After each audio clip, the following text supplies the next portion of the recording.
मी स्नेहा पाटील माझ्या या चॅनलवरती आपल्या सर्वांचं खूप मनापासून स्वागत करते। तर कसे आहात तुम्ही सर्वजण? आशा करते की निवांत आणि मजेत खुशाल असाल। तर पाहिलं का राजवीरचा आवाज अजूनही येतोयच। आणि खरं तर मी 2-3 दिवस झालं माहेरी आली आहे आणि तुम्हाला तर माहीतच आहे माझं गावी छोटासा शॉप आहे घरगुतीच आणि थोडंसं माल आणण्यासाठी मला बाहेर पडावं लागतं। तीच परवा दिवशी शॉपिंग झाली आणि माझा भाऊ ओमी तर त्याचंही मेन्सवेअरचं शॉप आहे मोठं विश्रामबागला। सो तोही अहमदाबाद कोलकाता इकडे त्याचे विजिट असतात तर तोही तिथून मला साड्यांची खरेदी करून देतो। तोच माल ट्रान्सपोर्टला टाकलेला आहे आणि तो घरीही पोच झालेला आहे।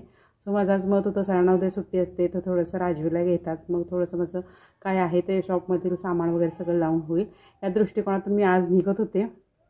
आणि त्या सोपाची बस होती मला तासगावमध्ये, पण पप्पांनी सांगितलं की नाही आजच्या दिवस थांब, मी तुला उद्या डायरेक्ट तासगावमध्ये सोडतो।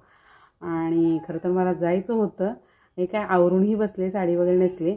आणि दुसरी गोष्ट म्हणजे इथं मला थोडंसं शूट घेणं कठीण होतं कारण एकतर सगळे जॉबला असतात, सगळे जातात आणि राजवीरला मला हँडल करावं लागतं आणि त्याला घेत घेत कॅमेरा शूट करणं हे सगळं खूप कठीण होतं।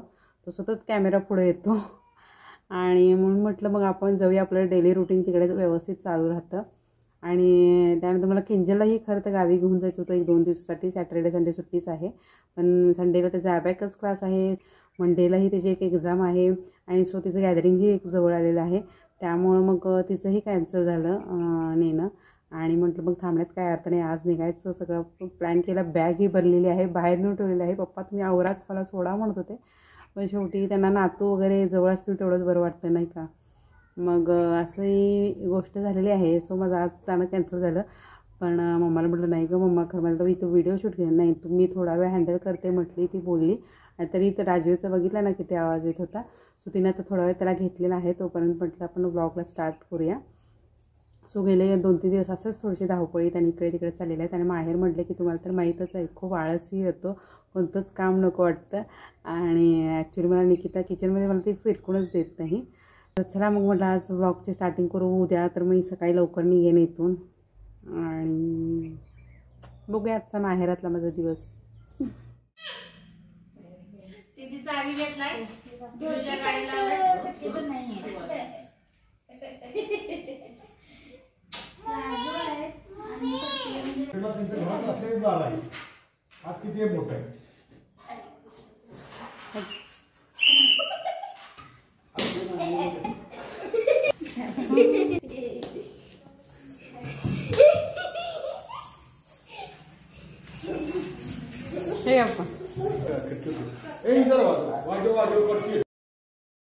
तर मंडळी इतका पसारा कशाचा आहे असं तुम्ही विचार करत असाल तर निकिताचं शॉप होतं म्हणजे माझ्या भावाचं, तर तात्पुरतं थोडंसं काही कारणास्तव बंद केलं आहे। तर आता घरीच शॉप चालू करायचं आहे तिचाही, तर तेच आता जरा सेटअप वगैरे चाललेलं आहे, तिकडे डमी वगैरे आहे आणि सगळं व्यवस्थित करायचं चाललेलं आहे। खूप छान लेहंगे आहेत वगैरे, ड्रेस आहेत आणि खूप मस्त मस्त जीन्स टॉप सगळं तिचंही लेडीज कलेक्शनच आहे।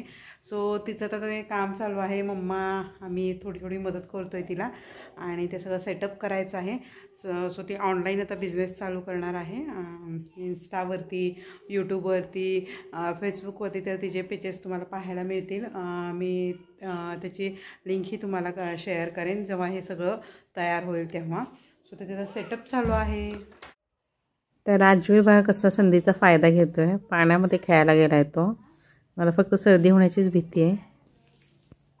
राज चल मी वरती चालले बघ, चल पडशील घसरून, शिस्तीत या।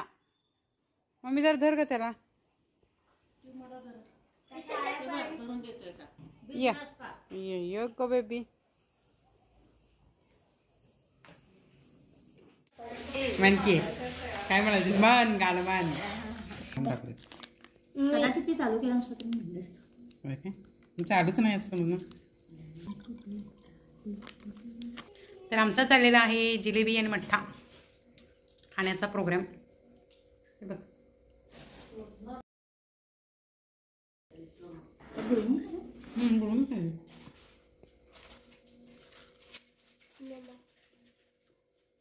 तर डिओलिंगो ही एक ॲप आहे ज्यामुळे मुलांचं इंग्लिश खूप बेटर होतं। तर खूप सुंदर ॲप आहे आणि किंजलचा स्टडी चाललेला आहे। मेरी गाडी बिलकुल सही जवाब। तुम्हाला घर छोटा आहे. हे पण कळायला लागले शब्द कशाला काय म्हणायचं ईज म्हणजे House. Small. Is. Your house is big. Small नव्हतं बेबी, बिग सांगितलं ना. Your. तुम्हारा घर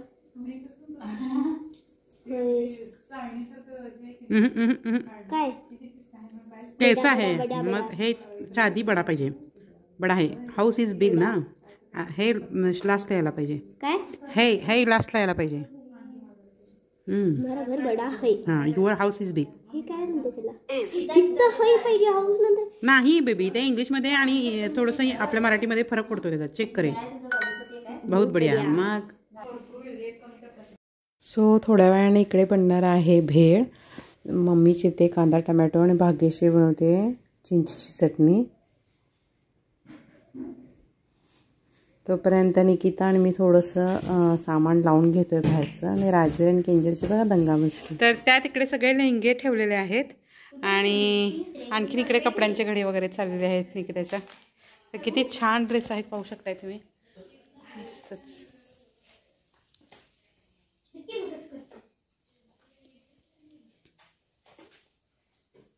खजाना आहे खजाना. तर पाहू शकताय मस्तपैकी भेळ तयार झालेली आहे. असं वाटतच नाहीये की घरी बनवले, बाहेरून आणल्यासारखीच त्याचे डेकोरेशन हे चाललेलं आहे. वाव.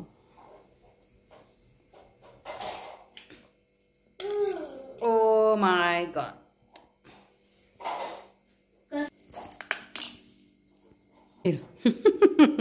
₹40 भेळ. सगळ्यांच्या 40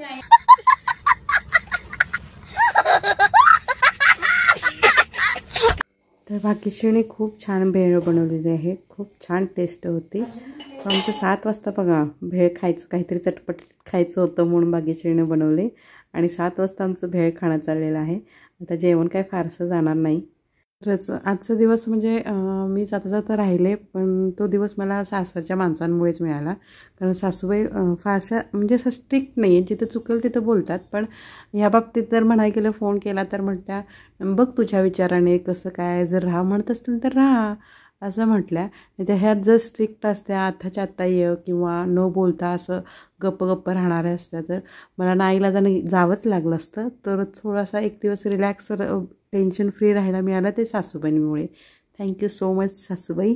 तरी 9:30 वाजता जेवण झालं आणि जेवण झाल्यानंतर आम्ही रूममध्ये झोपायला गेलेलो होतो. तर पप्पा ड्युटीवरून आल्यानंतर संध्याकाळी बघा राजवीसाठी लॉलीपॉप घेऊन आले. तो जेवला असूनही त्याने चिकन लॉलीपॉप खाल्लं आणि पप्पांना सार्थक झाल्यासारखं वाटलं आम्ही थांबलो ते. तर चला मंडळी आजचा व्लॉग इथंच स्टॉप करते. कसा वाटला ते जरूर कळवा. इथूनही पुढे रेग्युलरली व्लॉग येत राहतील. चला मग भेटूया एका नेक्स्ट व्लॉगमध्ये. स्वतःची काळजी घ्या.